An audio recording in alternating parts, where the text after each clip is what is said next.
हनुमान का पंचमुखी अवतार भी रामायण युद्ध की ही एक घटना है।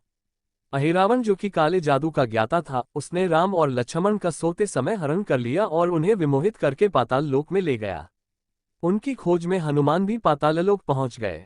पाताल लोक के मुख्य द्वार एक युवा प्राणी मकरध्वज पहरा देता था, जिसका आधा शरीर मछली का और आधा शरीर वानर का था। मकरध्वज के जन्म की कथा भी बहुत रोचक है। यद्यपि हनुमान ब्रह्मचारी थे, मगर मकरध्वज उनका ही पुत्र था। लंका दहन के पश्चात जब हनुमान पूंछ में लगी आग को बुझाने समुद्र में गए तो उनके पसीने की बूंद समुद्र में गिर गई। उस बूंद को एक मछली ने पी लिया और वो गर्भवती हो गई।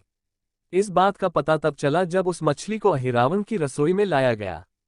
मछली के पेट में से जीवित बचे उस विचित्र प्राणी को निकाला गया। अहिरवन ने उसे पालकर बड़ा किया और उसे पातालपुरी के द्वार का रक्षक बना दिया। हनुमान इन सभी बातों से अनभिज्ञ थे।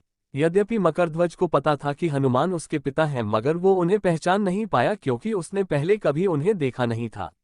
जब हनुमान ने अपना परिचय दिया तो वो जान गया कि ये मेरे पिता हैं, मगर फिर भी उसने हनुमान के साथ युद्ध करने का निश्चय किया क्योंकि पातालपुरी के द्वार की रक्षा करना उसका प्रथम कर्तव्य था। हनुमान ने बड़ी आसानी से उसे अपने अधीन कर लिया और पातालपुरी के मुख्य द्वार पर बांध दिया। पातालपुरी में प्रवेश करने के पश्चात हनुमान ने पता लगा लिया कि अहिरावण का वध करने के लिए उन्हें 5 दीपकों को एक साथ बुझाना पड़ेगा। अतः उन्होंने पंचमुखी अवतार श्री वराह, श्री नरसिम्हा, श्री गरुण, श्री हयग्रीव और स्वयं धारण किया और एक साथ में 5 दीपकों को बुझाकर अहिरावण का अंत किया। अहिरावण का वध होने के पश्चात हनुमान ने प्रभु श्रीराम के आदेशानुसार मकरध्वज को पातालपुरी का नरेश बना दिया। युद्ध समाप्त होने के साथ ही श्रीराम का 14 वर्ष का वनवास भी समाप्त हो चला था। तभी श्रीराम को स्मरण हुआ कि यदि वो वनवास समाप्त होने के साथ ही अयोध्या नहीं पहुंचे तो भरत अपने प्राण त्याग देंगे। साथ ही उनको इस बात का भी आभास हुआ कि उन्हें वहां वापस जाने में अंतिम दिन से थोड़ा विलंब हो जाएगा। इस बात को सोचकर श्रीराम चिंतित थे, मगर हनुमान ने अयोध्या जाकर श्रीराम के आने की जानकारी दी और भरत के प्राण बचाकर श्रीराम को चिंता मुक्त किया। अयोध्या में राज्याभिषेक होने के बाद प्रभु श्रीराम ने उन सभी को सम्मानित करने का निर्णय लिया जिन्होंने लंका युद्ध में रावण को पराजित करने में उनकी सहायता की थी।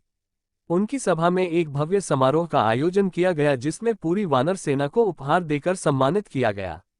हनुमान को भी उपहार लेने के लिए बुलाया गया। हनुमान मंच पर गए मगर उन्हें उपहार की कोई जिज्ञासा नहीं थी।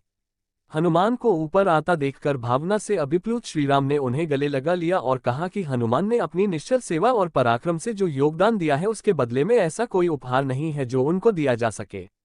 मगर अनुराग स्वरूप माता सीता ने अपना एक मोतियों का हार उन्हें भेंट किया।